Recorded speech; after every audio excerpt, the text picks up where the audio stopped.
Hi, everybody. Glad you're here. You want to introduce yourself? All right. Yeah, I'm Jennifer. I'm a nurse practitioner, and I'm currently working in cardiology with the clinic. On the time that in purely professional. Before that, it was UH, Jones, Metro, everything around. But for the last 25 years, I've been in cardiology. So yeah, I'm a nurse practitioner, and then I'm also certified in functional medicine. I don't know if anybody's ever heard of that, but that is my other passion at the moment, and not my dog, but a service dog at charity that I just it's my spirit dog. And I don't have any cute pictures of dogs.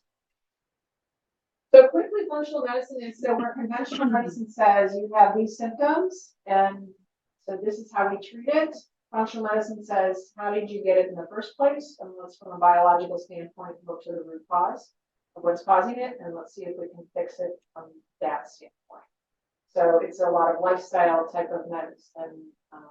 It works with integrative medicine.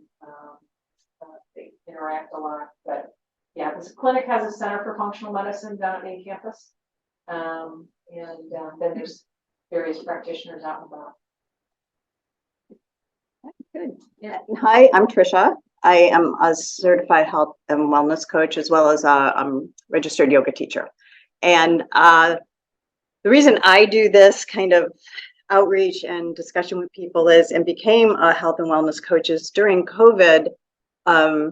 Well, first of all, there wasn't a whole lot to do at my job and I was looking for something to do, but I got to think I was teaching a lot of yoga online to friends and family because we were all super stressed and it just seemed like a really good way to connect. And through that, I learned how much I love helping people think about their wellness. And so I started investigating programs and ended up taking a program at the University of Arizona. I don't know if any of you heard of Andrew Weil. He's like the king of integrative medicine. Anyway, it was at his program.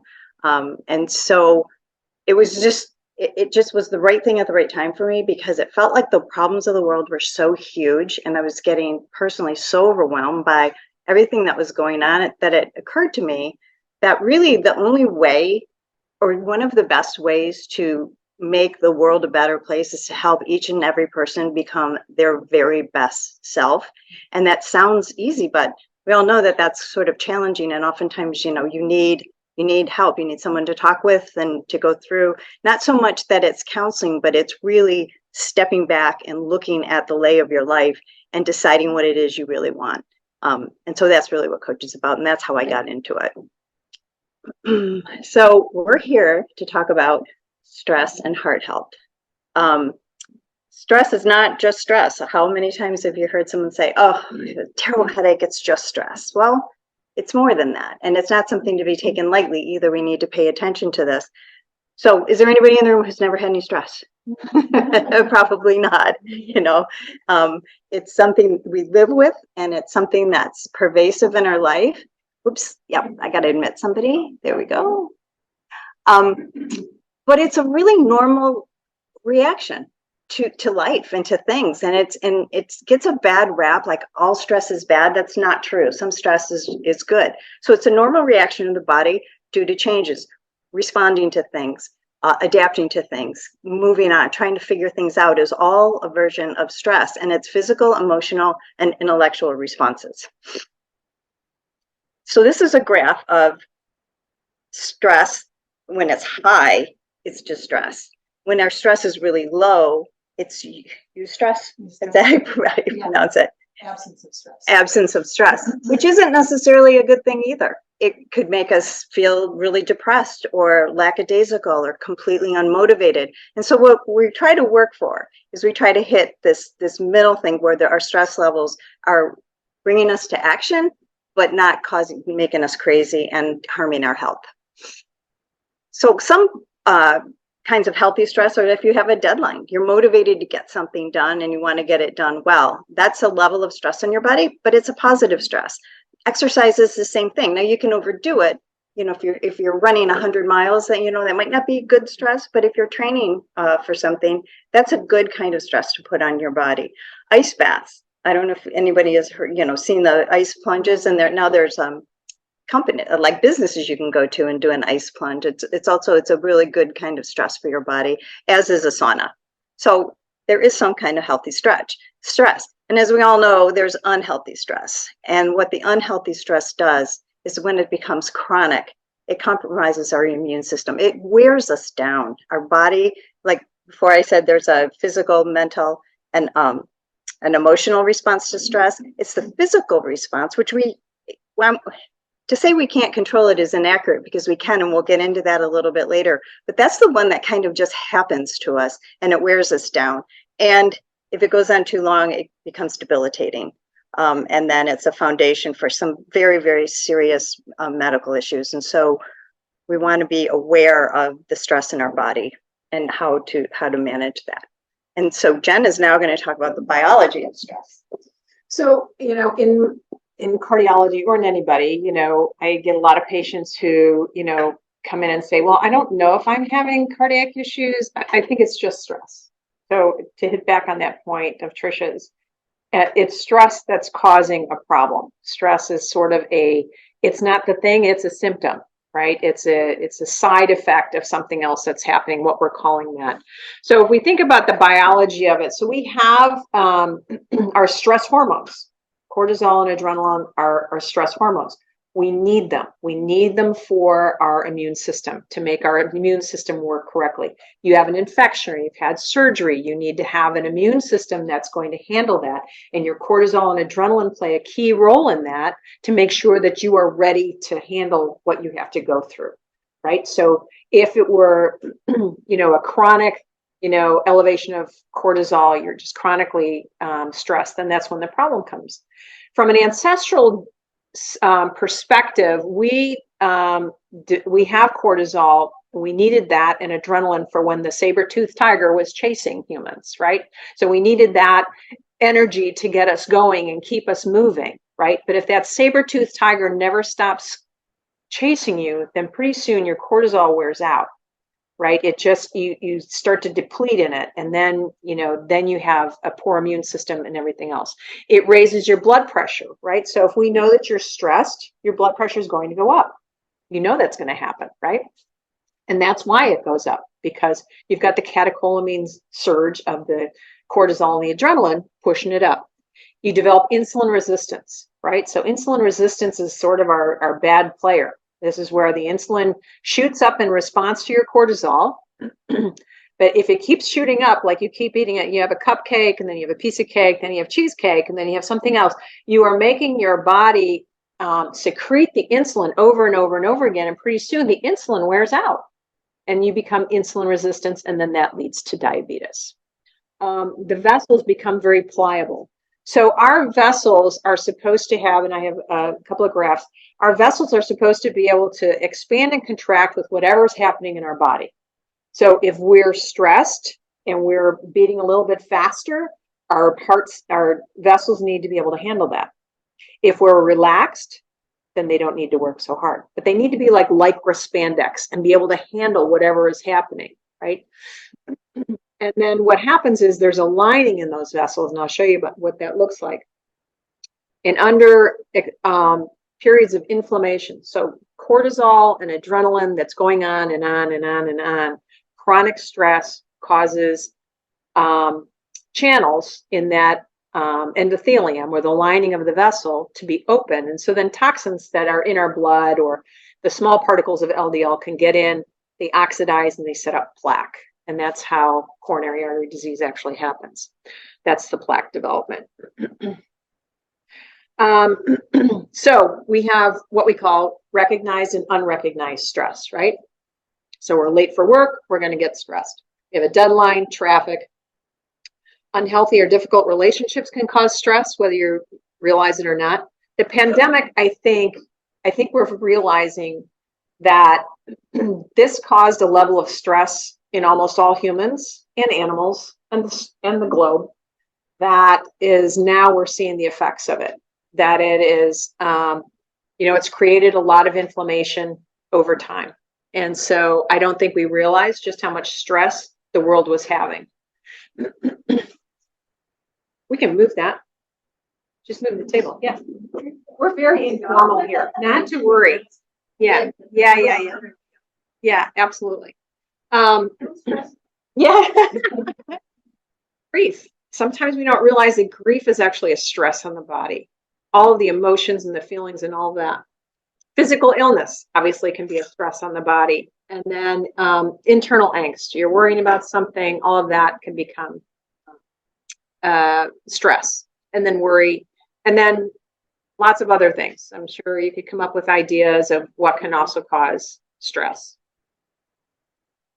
All right, so just sort of how we do this, how it becomes a disease. So I talked about the little channels, right? So these little channels here, this is their endothelium. This is the layer of lining in the vessel walls. And so these tight channels, they're wide enough to let nutrients go back and forth, but under periods of inflammation, then we have damage to that endothelial. And then that's when, the LDL particles and little particles can get inside here and they set up the plaque. And that's what we call leaky vessel. All right, this is just another picture of the endothelium, plaque development in here. And so then the body recognizes that there's something abnormal here. And so it sends all the platelets there. And the platelets then can become blood clots. Right? And so that's when we start to have heart attacks under periods of stress like that. All right. So what are the inflammatory factors? Obviously our standard American diet, the SAD diet, has created a lot of inflammation. I was just telling Trisha, I was listening to a story on the radio on the way over, and they were talking about life expectancy in the United States. Now, we're one of the richest countries in the world. And we have the worst life expectancy of all the rich countries. We used to have a life expectancy of about 80 right before COVID. Then we dropped to 77.7 as our life expectancy. And we haven't been at that level since 2003. So we lost 20 years of improving our life expectancy over the last 3 years. So something is happening. And part of it is, most of it is our lifestyle. Right? So standard American diet, we either have too little or too much exercise. Too much exercise can also be too much stress on the body. You hear about like those runners who've been running forever and they drop of a heart attack. Okay, it's probably created too much inflammation within the body at that time and caused the heart attack. Poor sleep quality. We do not appreciate how important sleep is. Sleep is so important for the brain, for the body, to clear out all the toxins, to allow that cortisol level to reset, to let the adrenaline reset. And so we've got a society who are not sleeping well. If you have sleep apnea, that's going to make this worse as well. And so we have a lot of people who don't recognize that they have sleep apnea. I see them all the time in my practice. Stress, as we talked about, can cause that inflammation. Environmental toxins. We have toxins in our environment, our pollution. We have plastics in our water. We have plastics, all over the place. Those kinds of things add to the stress level of the body, right? And then our mindset. We talked about how important a positive mindset is, right? And so you can imagine somebody who doesn't have a positive mindset, what they go through and how it is so much harder for them to recover from something like this or from anything if you've got kind of a negative attitude. Eeyore wasn't very healthy. So methods of de-stress. Do you want to take this piece? Oh, no, this is right. All right, so deep breathing. If you've ever done yoga or you've ever had somebody talk to you about deep breathing exercises, this is probably the fastest, cheapest, most efficient way to get your stress level down, to disengage your sympathetic nervous system and re-engage your parasympathetic, which is your relaxation system.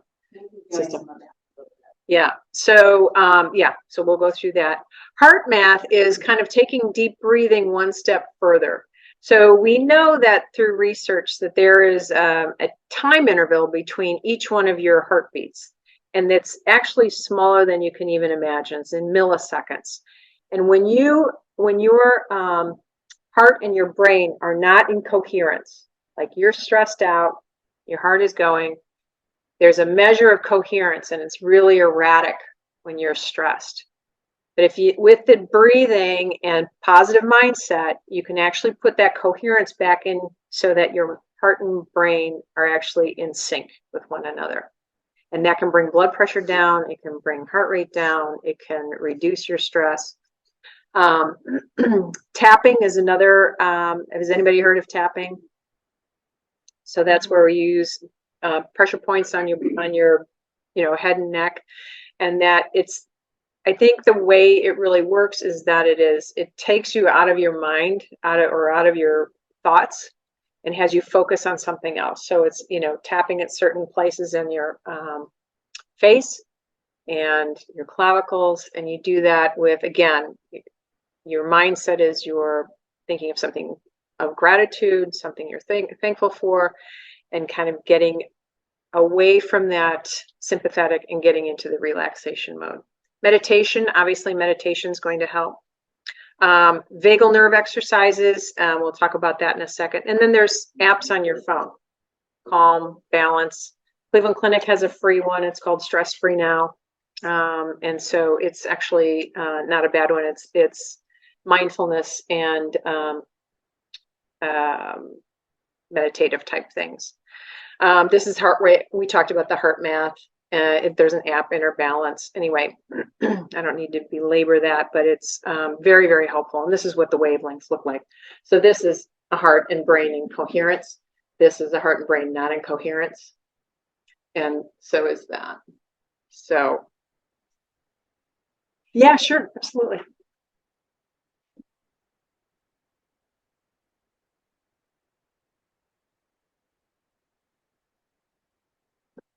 So the vagus nerve is your relaxation nerve. This over here.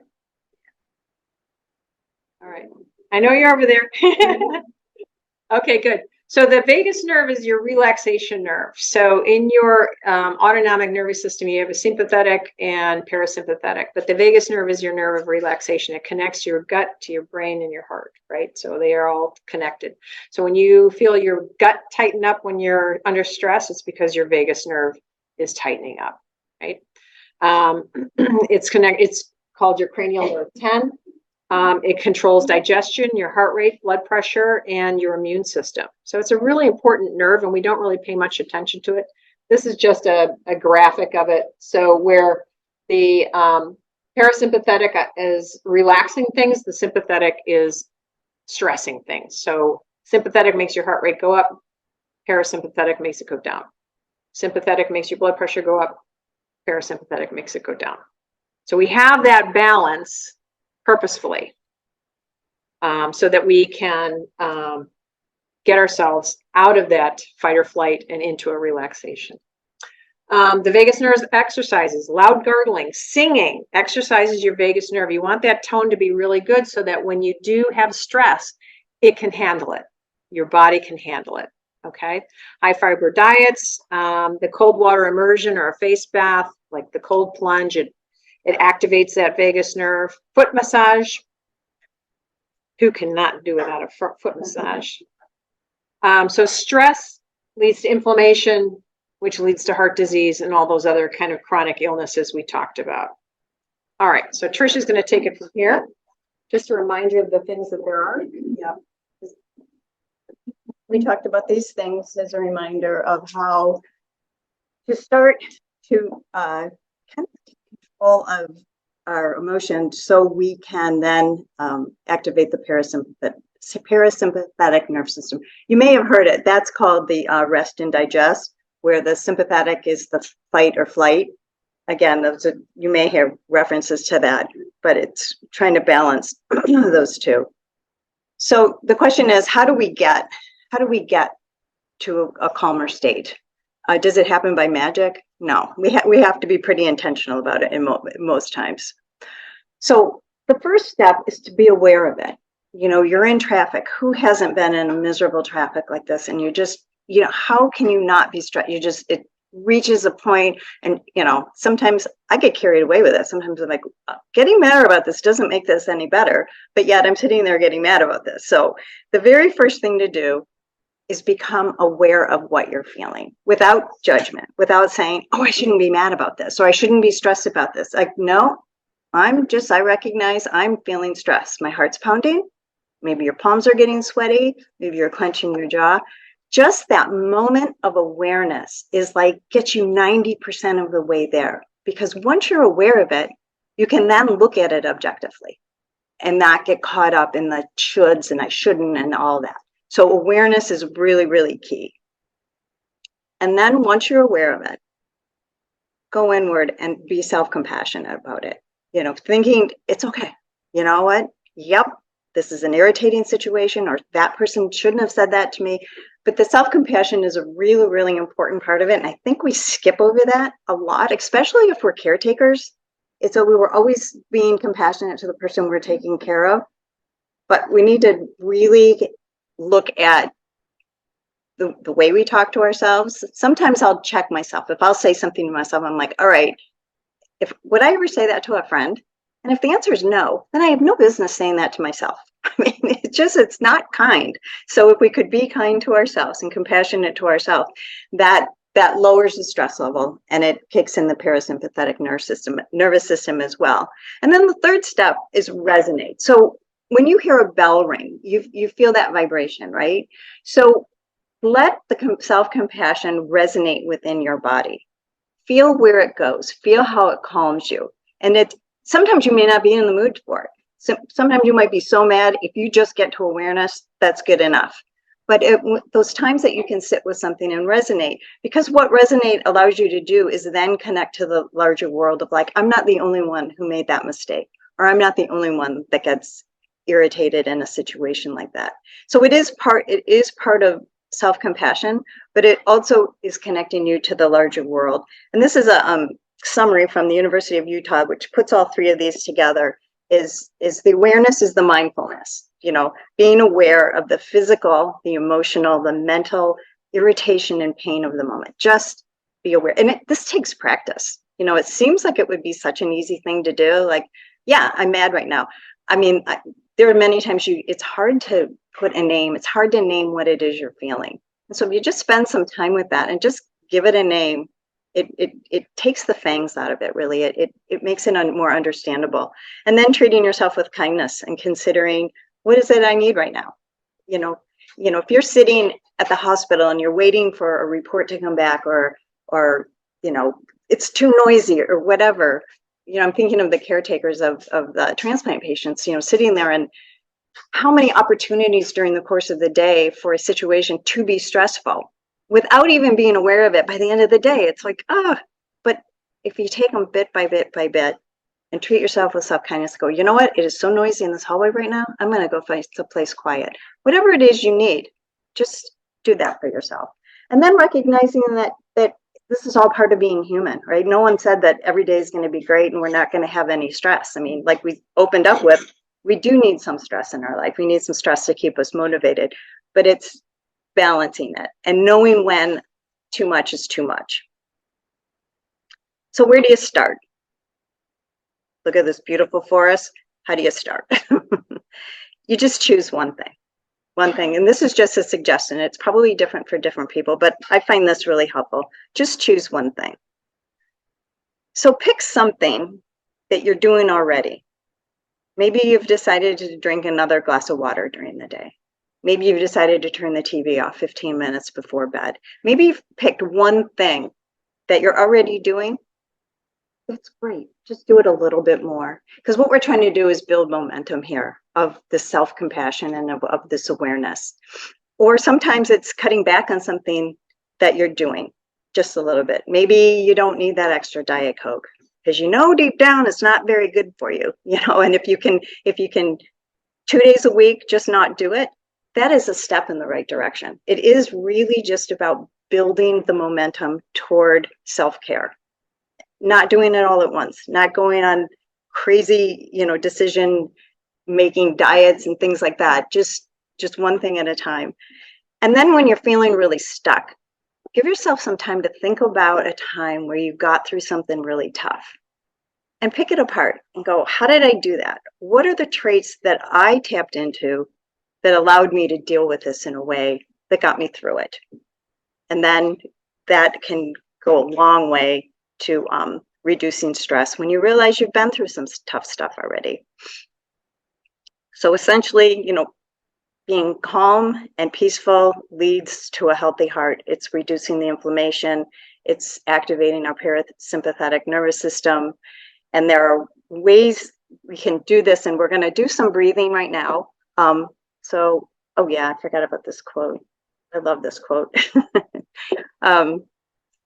So in looking at this really calm picture, so we're going to just do some breathing exercises. If you're comfortable closing your eyes, do it. If you're not, you can just look at the picture. But what we want to do here is this is going to be building some of that awareness. I find it helpful to close my eyes because then I can cut everything out. But if you want to just do a soft gaze to the ground, if you want to look at the picture or whatever, but get comfortable in your seat and ground your feet on the floor, both feet. And then sit up as tall as you can, not exaggerated, but just you want a nice flow of energy in your spine. And then rest your hands on your lap, however's comfortable, palms up or palms down. And then just take a moment and just notice your breathing. Notice how fast you're breathing. Notice where it is in your body. Is it up in the top part of your chest? And if it is, just slowly drop that breath down into your belly. Maybe right now it's mid-chest. With a few more breaths, in and out, let your belly expand out and in, out and in. That is a direct signal to your parasympathetic nervous system to kick in. It's how we breathe when we're sleeping, and it's how we breathe when we were babies. It is the natural way of our breath. So just let your belly go out. And I'm going to stop talking for a minute, and you just focus on how your breath feels in your body.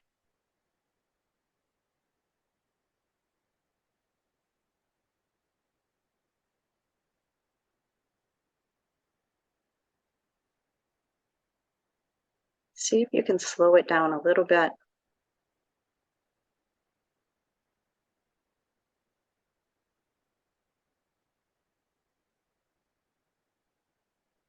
Now we're going to do some counted breaths, because when we have our exhale longer than our inhale, it further calms our body. Our blood pressure will drop, our heart rate will drop, and we'll feel calmer. So I'm going to do a count of 4. We'll inhale for 4, we'll hold for 2, and we'll exhale for 6.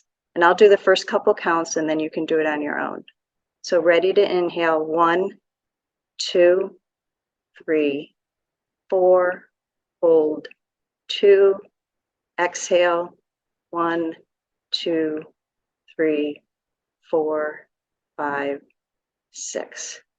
Inhale, 1, 2, 3, 4, hold, 2, out, 1, 2, 3, 4, 5, 6. Do that 2 more times on your own.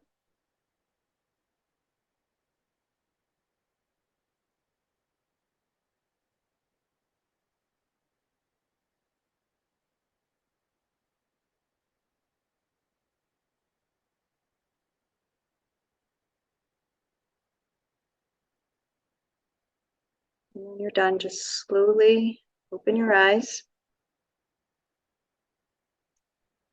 Did you feel yourself calming? Did you notice something about your breath that you haven't noticed before? You're not really thinking about it. When you're focused on it, it just feels different in your body. And if you're at a traffic light, traffic's bad, that breathing is the best. Don't close your eyes though. Just slow your breath down, deepen your breath. And then there's just one last one I want to do, because it connects the awareness, self-compassion, and the resonance. And it's an ancient meditation that is done by, I think it's Buddhist, and it's called loving kindness. And there's a million different ways to do this, and we'll do a really simple one. But essentially what it is we'll say three things like, may I be happy, may I be healthy, may I be whatever word you want to say, glad, or three words. Peaceful, yeah, that's a good one. May I be healthy, may I be happy, may I be peaceful. And so we go through that once, and then you think of someone who is just an acquaintance. And then you insert their name. May they be happy, may they be healthy. I should write it down. May they be peaceful. And then you pick someone that you're very close to and you love and you want to send them special. And then the very last one is, it's to everyone. It's, may all beings be happy, may all beings be healthy, may all beings be peaceful. And so if those words don't resonate with you, don't use them, but that's a really good way. It's called loving kindness, and you can insert whatever word you want, but it's a really good way to connect to yourself and then connect to others. So again, close your eyes and then we'll go through it. Okay. May I be happy. May I be healthy. May I be peaceful. And then say it for the person that you're thinking about. May this person be happy and healthy and peaceful. And then someone that you're very close to, be happy, be peaceful. Nope, sorry, healthy, be peaceful. And then may all beings be happy, may all beings be healthy, may all beings be peaceful. So those little tricks, there's a million different breathing exercises. The Navy SEALs have something called a box breath, where they breathe 5, 5, 5, 5. That's how they calm down when they're going into a big mission. So you may find that that works better for you. There's all kinds. And yeah, and so it's it helps you with your awareness and with your self-compassion, bringing down your inflammation, bringing peace to your body, which is really what we're trying to do. So does anybody have questions? Or I meant to ask for questions before we got into this part. Does anybody online have questions? You can just unmute yourself if you've got questions about the biology of it or anything. You have questions? Yeah. Something about the vagus nerve, sleeping on one side is better than sleeping on the other, or You know, it doesn't really matter because you're probably going to roll around. I don't think you can on one side, but there are, you know, the axis things that you do is going to be better, you know, so like the gargling or the singing or Humming too. Humming is Humming. very good. Mhm. So that exercises it. And then forward bends actually helps, you know, touching your toes, you know, up and down. That also helps the vagus nerve as well. But yeah, you want to keep that tone as much as you can so that you're ready. Your resilience is up, build up your resilience. And if you can bear it at the last 35 to 45 seconds of your shower, Oh yeah. you turn it cold. Yeah. You kind of have to work up to it, but Yeah. Yeah. Yeah. yeah. That healthy stress is called hormesis. When we do like a cold plunge or, you know, sauna, those are the stress that gets on the body, but it kicks in, you know, the whole thing of, you know, the body cleaning itself from dead cells and all of that kind of stuff, that autophagy. And so that's what it does. But just know that that's very helpful. The only thing I would also add is to the breathing that Trisha did with you for the heart map, if you wanted to add that, is to, you know, putting your hand on your heart, thinking of something you're super grateful for, something you have gratitude for, and doing the breathing at the same time. That it's the gratitude, the positive thinking that actually brings the heart and brain into coherence. So it's an active kind of way to do that. How long does it usually take? Not long at all. It can really just take a couple minutes. Yeah, and actually in the studies that they did with people who had it, and people can connect, like you can become coherent, and if you're around other people your coherence can actually affect them in a positive way. They did studies of people in the same room and they were in coherence. And then they took somebody like across town and their heartbeats, because they were thinking of each other, their heartbeats were in coherence. It was the same wave. So it's pretty powerful. If we could get the whole world to do it, it would be good. So, Well, we are mostly energy, and so the energy talks Yeah. to the other energy, and yeah, because we're all connected. just exactly. Any other questions? Deb or Delinda online, have you got any questions?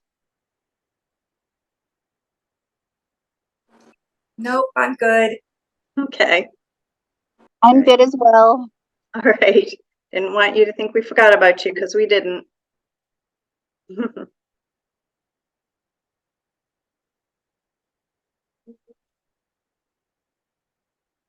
Great reminder. I hope that our guests will watch it online. I just think there's so many, I mean, every one of them. And they So can many take it issues. with them all during the day, and Yeah. it just takes a few moments Mhm. to realize, oh, I'm really stressed right now, which Mhm. sounds ridiculous, but how many times do we get in that and we're like, what's the matter with me? It's Yeah. because I'm really stressed. And then that breathing is just, it's like magic.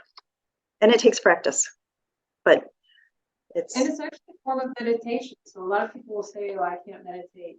But that deep breathing is actually a form of meditation, as is prayer, as is, anything that you do that sort of takes you out of your routine of thoughts. Fishing can be considered Mhm. meditation. running or walking. Knitting, What's that? Cooking. Yeah. Yep. Yeah, as Yep. long as you don't get stressed with it, yeah. Yeah. But yeah, no, anything that is a relaxation technique can be meditation. The actual act of meditation is very helpful, but a lot of people can't sit still and do that.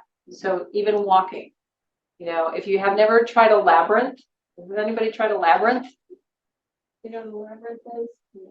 So a labyrinth is like a walking meditation. I don't know if there's any around here. On the west side. Probably sometimes they're at churches. Yeah. Yeah, churches often have labyrinths. Hiram College has one. They're ancient. It's a huge like maze that you walk through. And you walk through with an intention, and it has a path, and you follow the path, and you just keep walking through, and then you walk back the back way. It's just basically a walking meditation. Anyway, if you have an opportunity, I'll try. Mhm. All right, very good. Thank you. Hanging with us.